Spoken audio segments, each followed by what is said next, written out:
Assalamualaikum warahmatullahi wabarakatuh. Nama saya Kayla Sirazara dari kelas 11-2. Di sini saya akan mempresentasikan tentang berpikir komputasional. Apa itu berpikir komputasional?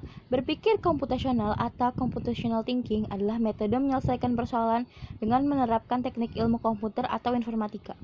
Tantangan bebas menyajikan soal-soal yang mendorong siswa untuk berpikir kreatif dan kritis dalam menyelesaikan persoalan dengan menerapkan konsep-konsep berpikir komputasional.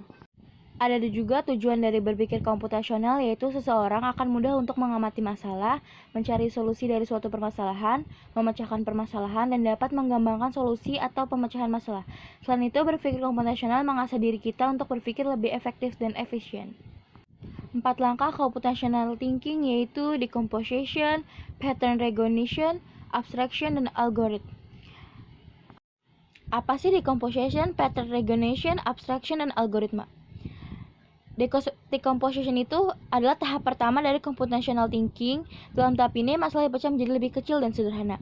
Sedangkan tahap keduanya adalah pattern recognition. Pada tahap kedua ini, siswa harus mencari pola. Biasanya dalam sebuah masalah terdapat pola-pola tertentu untuk memecahkannya. Pada tahap ketiga ini ada abstraction. Pada tahap ini tuh biasanya yang diperlukan adalah menggeneralisasi dan mengidentifikasi prinsip-prinsip umum yang menghasilkan pola, tren dan keteraturan tersebut. Yang tahap terakhir, tahap keempat, itu algoritma. Tahap ini tuh dalam tahap siswa harus dapat mengembangkan petunjuk pemecahan masalah yang sama secara step by step atau langkah demi langkah, tahap demi tahap, sehingga orang lain dapat menggunakan langkah atau informasi tersebut untuk menyelesaikan permasalahan yang sama. Ada juga karakteristik berpikir komputasional.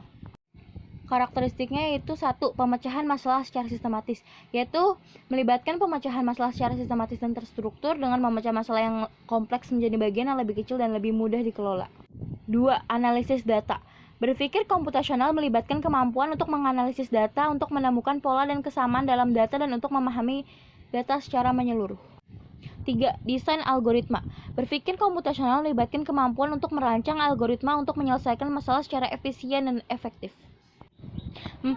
Keterampilan abstraksi, yaitu berpikir komputasional melibatkan keterampilan abstraksi untuk mengambil inti dari masalah dan mengabaikan detail yang tidak penting. 5. Kemampuan memecahkan masalah. Berpikir komputasional melibatkan kemampuan untuk memecahkan masalah yang kompleks dan mengidentifikasi masalah yang perlu dipecahkan. 6. Kemampuan penggunaan logika. Berpikir komputasional melibatkan penggunaan logika untuk mengembangkan dan menguji solusi. 7. Kolaborasi. Berpikir komputasional melibatkan kemampuan untuk bekerja sama dan berkolaborasi dengan orang lain dalam pemecahan masalah yang kompleks. Contoh berpikir komputasional dari berbagai macam bidang.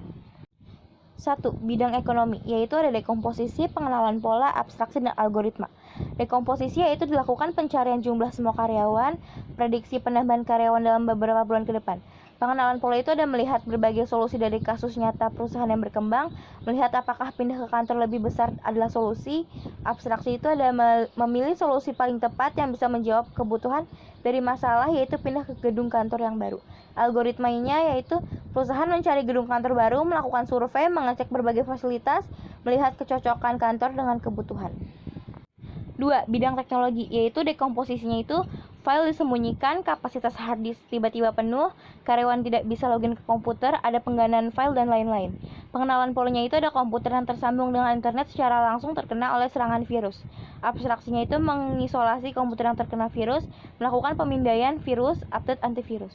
Algoritmanya itu komputer yang terkena diisolasi, memutuskan koneksi internet dari komputer tersebut, diinstal antivirus terbaru, diupdate antivirusnya, dilakukan pemindaian selesai, dan komputer bisa bergabung ke jaringan lagi. 3. Bidang kreatif.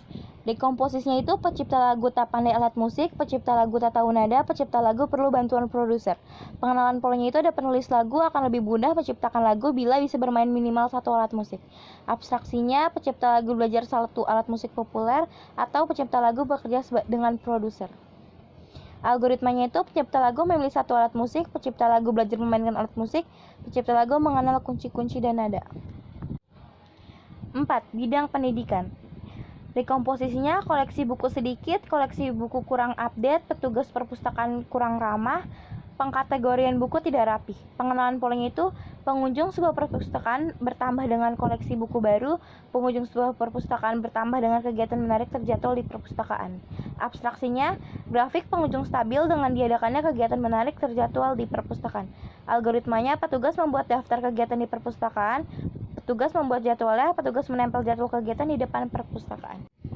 Sekian prestasi dari saya, kurang lebihnya mohon maaf. Wassalamualaikum warahmatullahi wabarakatuh.